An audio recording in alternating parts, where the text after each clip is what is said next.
I believe it was, that we won a pair of awards from the Broadcast Dialogue Radio Awards, which just came out. We've won a few every year for the past few years. But this year, for the first time, I think the big one we're really excited about is we won Small Market Station of the Year. Very exciting. And you want to come on and talk about what that means. I mean, we are a small market station, but first of all, why don't we start with who we were in competition with here? Well, so what's kind of cool is, so this is first off national recognition. That's right. So a national award. And then the other part, is small market, like it yes, Fort St. John, I'd say fits into a small market, but I also don't think that fully encapsulates what it is, which is it's towns with less than 150,000 people. Which is a lot of different I think we have more Canadian right? cities under 150,000 than we do over 150,000, right? So so I think it's an amazing accomplishment for us, for everybody on the air, for all the people behind the scenes to help do this and put it together and get national recognition. I mean, this means we've beat stations, for example, and I'm just thinking off the top of my head, stations in Prince George, in Grand Prairie, who are compared to us in a lot of ways like enormous cities in a way. And even probably bigger than that.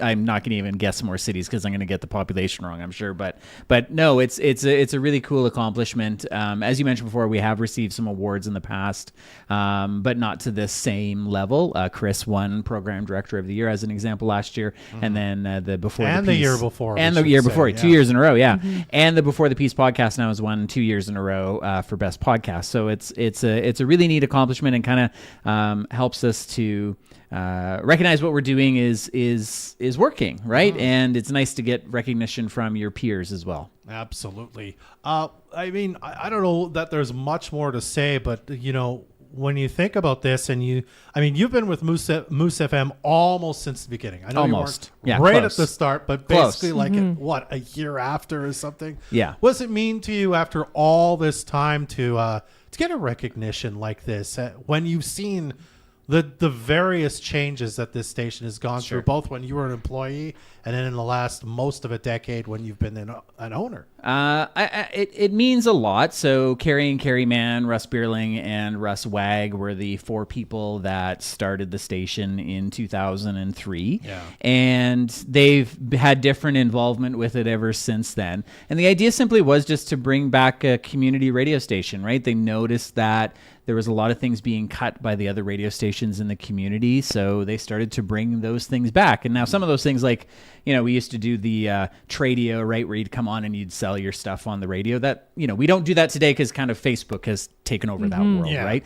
But, that's still kind of our motto today, is trying to do the things that we think best reflect the community and connect with the community. So I think this is a great recognition of that hard work over the last 21 years has paid off. And, adding to it as an independent, so we don't own, this is just us, right? Yeah. Like you are the owner and you live here in Fort St. John. Yeah. And a lot of, like a lot of industries, you're seeing consolidation, right? There's probably less than a dozen, I don't even know if it's that high, radio stations, right? It might be less than, depending on what your definition of independent is. So there's not many places like us, right, where we have just one radio station, one owner, and it's pretty straightforward. Everybody else is owned by larger corporations. And so I think that, again, is a testament to what we're doing here and what we try to do to stay connected and work with the community. And let's remember, we are still considered a low-power radio station. That is the other part, right, is we're a low-power commercial radio station, whereas everybody else has a lot more power at their disposal. Let's put it that way. In many ways. Right. Does that mean, what does that mean exactly? If someone's like, what do you mean by low power? So it's your signal, how far your signal is allowed to go, right? And so we are only allowed to be what's called 50 watts. And so that's as far as our signal can. That's basically, without going into the great details, that just signifies how much power we can put out through our antenna, which is how the signal reaches your radio, right? And how far that signal goes from where the tower is.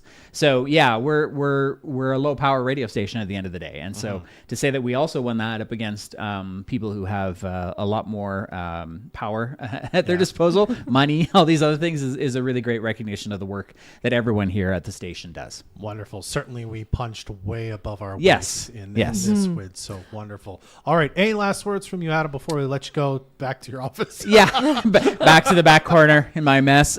No, thank you to you guys here in the studio, obviously Bernard and Chris and everybody else here behind the scenes. Right, it is a team effort. There's there's 18 of us in total here in this tiny building, as well as the community. Right, we wouldn't still be here if it wasn't for the support from our listeners and from businesses in the community as well too. So appreciate the support and the ongoing support. Wonderful. Well, thanks for taking a minute to chat with us, Adam, and congratulations to you, sir. Thank you.